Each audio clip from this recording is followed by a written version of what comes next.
అమ్మ వాళ్ళ ఇంటికి బోనాల పండుగ చేసుకుంటున్నారని వెళ్తున్నానండి. పాప సాటర్డే సండే వచ్చింది కాబట్టి సాయంత్రమే అన్నయ్య వచ్చి తీసుకెళ్ళిండు. నేనైతే మార్నింగ్ 10-10:30 వరకైతే వెళ్ళిన. ఇక ఇంట్లో పనులన్నీ చేసుకొని వచ్చిన అనమాట. అందుకోసం కొంచెం లేట్ అమ్మ కదండి అర్థం చేసుకోవడానికి. లేట్ అయినా సరే వస్తే చాలు బిడ్డలు అని అనుకుంటా. ఇక్కడ వచ్చేసి నేను 10:30 వరకైతే బయలుదేరిన కదా, నేను వెళ్ళేసరికి పనులన్నీ కంప్లీట్ అయిపోయింది. 7:30 వరకు పనులు కంప్లీట్ అయిపోయినాయి. ఇలా దండం పెట్టుకొని కొబ్బరికాయలు కొట్టి వాటిని బయట పంచిపెట్టాలండి, వాళ్ళ పద్ధతి అనమాట. ఇక్కడ కామెడీగా చూసిరు కదా మా పిల్లలు.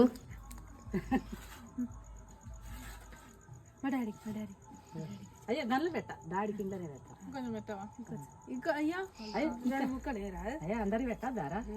మీరు కూడా చిన్నప్పుడు ఇలాగే ప్రసాదం తీసుకునేవారా? నాకు కామెంట్స్ లో చెప్పండి. ఇంకొక గుడ్ న్యూస్ అండి, అమ్మ వాళ్ళు కొత్తిల్లు కట్టడం స్టార్ట్ చేసిర్రు. మీ అందరు బ్లెస్సింగ్స్ ఉండాలి. మీరు కూడా మా ఫ్యామిలీతో సమానమే కాబట్టి అందరం నెక్స్ట్ ఇయర్ బోనాల పండుగ కొత్తింట్లో జరుపుకోవాలని కోరుకుందాము. వీడియో నచ్చితే లైక్ చేయండి. Thank you.